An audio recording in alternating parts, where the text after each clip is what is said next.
Dragon नजर डोकलाम भूटान भारत और चीन ट्वाई जंक्शन को लगी अंचल सामरिक दृष्टिकोण अति गुरुत्वपूर्ण। डोकलाम भूटान होते भी सेठारे चीन अनधिकार अनुप्रवेश और दादागिरी को 2017 रे कड़ा विरोध करथिला भारत। भूटान भी राजी होई नथिला एहाकु चीन हाथ में टेकी देबा पाई। तेबे सीमा विवादर समाधान लगी भूटान चीन मध्य सद्य राजीनामा पुणी थरे भारतर चिंता बढ़ाई।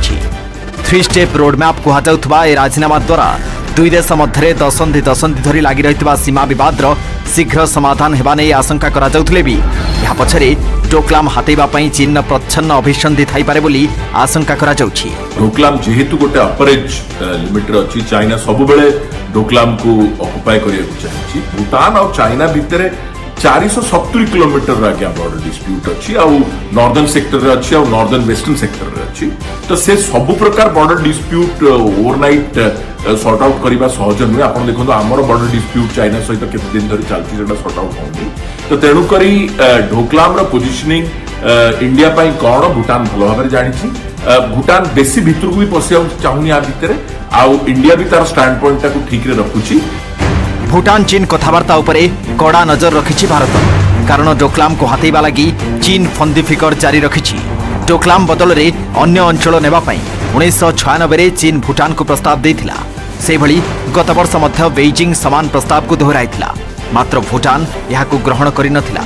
सेबडे 2012 रे भारत सहित होइतबा राजीनामा को फू करी 2017 रे चीन डोकलाम रे भित्तिभूमि निर्माण आरंभ करिथिला। राजीनामा अनुसार 3 देश मध्य अवस्थित अंचल रे सीमा निर्धारण करने को हेले तृतीय देशर मतामत नियाजिबा जरूरी।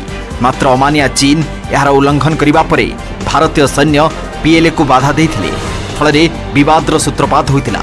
अन्य पक्षरे चीन भूटान राजीनामा रे कौन रही स्पष्ट होइनी। घटनाक्रम उपरे भारत सतर्क दृष्टि रखिबा कहिसंती वैदेशिक व्यापार मुखपात्र Arindam Bagchi. You are aware that Bhutan and China have been holding boundary negotiations since 1984.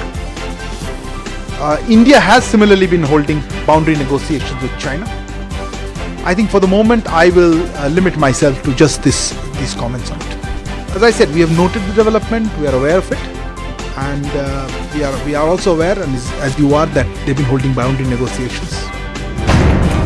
नजर पकांतु डोकलाम रो अवस्थिति एवं सामरिक दृष्टि भारत लगे स्थान केते गुरुत्वपूर्ण। भारत चीन और भूटान 3 देश मध्य ए अंचल हेउछि डोकलाम। ए अंचल को नहीं चीन और भूटान मध्य विवाद थिबा बेले 1890 रे कोलकाता रे चीन और ब्रिटेन मध्य होइतबा राजीनामा अनुसार नुआ दिल्ली भूटान को समर्थन करि आसुछि। तेबे ए स्थान चिकेन नेक भावे परिचित सिलीगुड़ी कॉरिडोर अति निकट रे रहिछि। सिलीगुड़ी कॉरिडोर बांग्लादेश और नेपाल मध्य मात्र 22 किलोमीटर चौड़ा अंचल जहाँ देशर मूल भूखंड सहित उत्तर पूर्वांचल को संजोग करुछि। एठारु मात्र 130 किलोमीटर दूर रे अर्थात तिब्बतर चुंबी उपत्यका रही भारत चीन भूटान ट्वाई जंक्शन अंतर्गत डोकलाम।